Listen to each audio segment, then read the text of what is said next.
Good evening. Welcome to South Asia Newsline. I'm Lipakshi Khurana. Here are the top stories we're tracking for you on Thursday, the 13th of January. Indian PM Modi holds review meetings with chief ministers as Omicron cases spike. Taliban seeks greater role in distribution of foreign aid amid crisis in Afghanistan. And massive outrage in Gilgit Baltistan due to food shortage and black marketing. And now for all the details. Indian Prime Minister Narendra Modi on Thursday held a virtual meeting with chief ministers to review the COVID-19 situation in the country amid a rapid surge in cases of the new Omicron variant. India recorded more than 247,000 coronavirus cases on Thursday, its biggest single-day rise since last May. Indian Prime Minister Narendra Modi on Thursday held a virtual meeting with chief ministers to review the COVID-19 situation in the country amid an exponential surge in Omicron cases. India recorded more than 247,000 coronavirus cases on Thursday, taking the infections tally to 36.32 million. The Prime Minister told the meeting that there is a need to ensure financial activities are not affected. However, focus on local containment and testing should be ensured. The sooner the precautionary doses are applied is better, he said. He also urged citizens not to panic due to the spike, but to remain alert and follow all guidelines. लोगों की और प्रशासन की alertness कहीं से भी कम न पड़े। पहले केंद्र और राज्य सरकारों ने जिस तरह प्रिएम्प्टिव, प्रोएक्टिव और कलेक्टिव अप्रोच अपनाई है, वही इस समय की जीत का मंत्र है। India earlier this week began administering COVID-19 vaccine boosters to frontline workers and vulnerable elderly people amid the Omicron threat.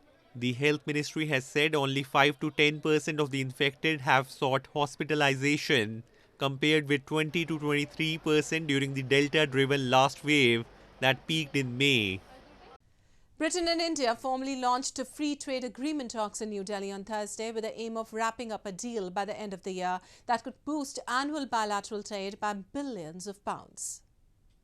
Britain's Trade Minister Anne-Marie Trevelyan and her Indian counterpart Piyush Goyal on Thursday formally launched free trade agreement talks in New Delhi on Thursday with the aim of wrapping up a deal by the end of the year that could boost annual bilateral trade by billions of pounds. The ministers said they would also launch a limited scope interim trade agreement in the next few months before finalizing the free trade deal. Britain said the deal could almost double British exports to India and by 2035 boost total trade by £28 billion or $38 billion per year. Total trade in 2019 was worth £23 billion according to British statistics. Through our commitment to a new and transformational comprehensive strategic partnership and the 2030 roadmap for future UK-India relations, we aim to double trade between our countries by the end of this decade, supporting jobs, businesses and communities in both our countries. Ministers want to tap into the wealth of India's middle classes and their appetite for premium British products like Scotch whisky. They also hope India can become a big customer of its green technology industry and that existing service sector trade routes can be strengthened. And in news from Afghanistan, the Taliban administration in Afghanistan has proposed a joint body of its officials and international representatives to coordinate billions of dollars in planned aid.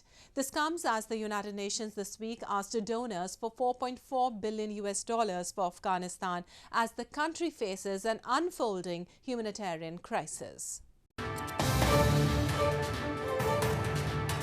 The Taliban administration that seized control of Afghanistan proposed a joint body on Wednesday of its officials and international representatives to coordinate billions of dollars in planned aid. It was not clear, however, whether the United Nations and foreign governments would back any such agreement, as it would constitute a stark increase in access to international funding by the Taliban, which has been sidelined due to sanctions. An abrupt withdrawal of foreign aid last year after the Taliban's victory in August left Afghanistan's fragile economy on the brink of collapse, with food prices rising rapidly and causing widespread hunger. Although this has since eased after exemptions were passed by the UN and Washington in December. هدف از ایجاد این کمیته مشترک هماهنگی به سطح عالی تسهیل روند کمک‌های بشری بوده تا باشد که کمک‌های بشردوستانه جامعه جهانی به شکل مؤثر آن به نیازمندان برسد. ما خواستار آغاز فعالیت‌های انکشافی سایر مؤسسات به شمول بانک جهانی در افغانستان هستیم و باور ما به این است که کمک‌های انکشافی کمک‌های بشردوستانه کافی نیست و بدیل بسیار خوب رشد فعالیت اقتصادی و کمک‌های انکشافی است. Earlier on Tuesday, the United Nations asked donors for $4.4 billion in humanitarian aid for Afghanistan in 2022, and the White House announced it would donate an extra $308 million. Foreign governments facing warnings that millions could starve as the economic crisis intensifies are ramping up humanitarian aid, but are keen for it to remain free from government interference. Moving on, a massive protest was held at Gilgit Baltistan recently over shortage of food supply in the illegally occupied region and black marketing amid harsh winter. The protesters blamed the Pakistan government has been denying them the wheat quota and local officials are involved in corruption. A massive protest was held recently in Gilgit Baltistan over acute shortage of food supply and rampant black marketing amid harsh winters in the illegally occupied region. The protesters blocked roads as they complained about a serious shortage of wheat flour.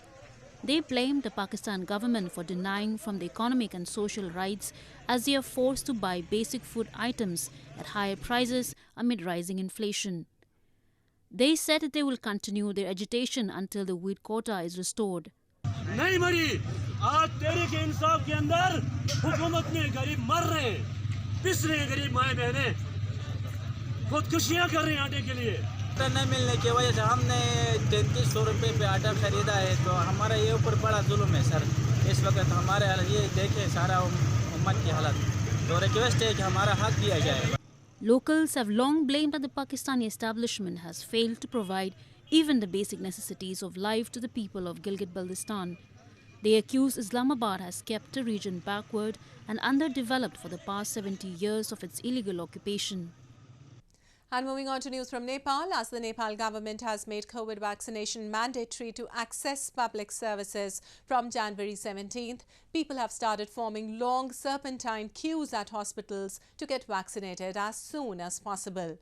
Earlier this week, authorities restricted large public gatherings and closed schools to curb the virus spread. As the Nepal government has made COVID vaccination mandatory to access public services from January 17, people have started forming long serpentine queues at hospitals to get vaccinated as soon as possible. A large number of people thronged vaccination centers even before scheduled time on Wednesday to get jabbed, as the Himalayan nation witnesses a rapid surge in infections.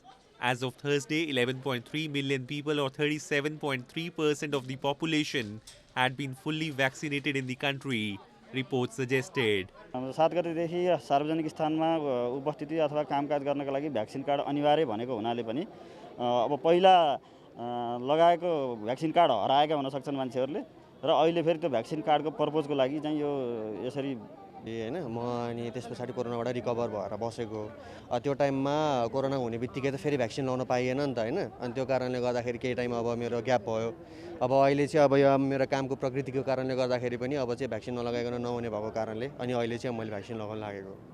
The Himalayan nation has reported 841,297 confirmed COVID-19 cases, with 11,610 deaths so far since the pandemic began. Earlier this week, authorities restricted large public gatherings and closed schools to curb the virus spread. And India's Jammu and Kashmir is known globally for the production of the best quality spices. While the COVID-19 pandemic has impacted various sectors, the spices industry has continued to grow and has been providing employment opportunities to scores of people in the Union Territory. India's Jammu and Kashmir is known in the world for producing saffron and spices. Realizing its potential, a firm Avatar Agro Foods and Spices industry in Srinagar city has been producing varieties of spices over the years. Amid vast unemployment amid the pandemic, this spice firm is providing employment opportunities for the people of the Union Territory. More than 70 people are employed in this farm. सारे मसाले जो हम बना रहे हैं कुछ different दे रहे हैं और ऑल ओवर इंडिया में अल्लाह ताला के फजल करम से मशहूर हो रही डिमांड आ रही है मतलब बाहर भी जो आउट ऑफ कंट्री जैसे मलेशिया अमेरिका में कुछ लोगों ने हमारे प्रोडक्ट एज अ सुपरवाइज़र मुझे काम करना बहुत अच्छा लगा और मुझे लगता है कि इस तरह की कंपनीज़ में गर्ल को काम करना बहुत अच्छा है करना चाहिए एज एम्प्लॉयमेंट हम यहाँ पकड़ते बॉयज़ को भी गर्ल्स को भी Kashmir Valley produces and grows one of the most expensive spices in India. As the consumption of spices is high in the valley, the firm aims to generate more employment and boost the local economy. Festive spirit engulfed India's northeastern Assam state on Thursday as locals geared up to celebrate Magh Bihu, the traditional harvest festival. Women make traditional delicacies and also perform folk dance to mark the festival, which showcases India's diversity in culture and tradition. People in India's northeastern Assam state were seen in the festive spirit on Thursday as they performed their folk dance, a day ahead of Magh Bihu, the traditional harvest festival. The festival is dedicated to Hindu fire god Agni and is observed in the month of Magh that falls in January. People also thronged special markets to buy items to prepare traditional delicacies, which the entire family feasts on. Magh Bihu is one of the biggest festivals in Assam and is celebrated with great fanfare by the locals. So, if you see the surroundings, you will see the various shops offering their good food, home-made food, home-prepared food, and they have their unique taste all over the Assam. So, in this occasion, we are celebrating this Bhugali Bihu to welcome the god of food.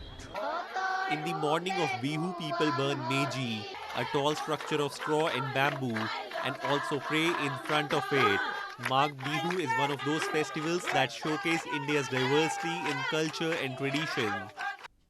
Well, that's the way it was in South Asia this evening. Before we conclude, the top stories once again. Indian PM Modi holds review meetings with chief ministers as Omicron cases spike.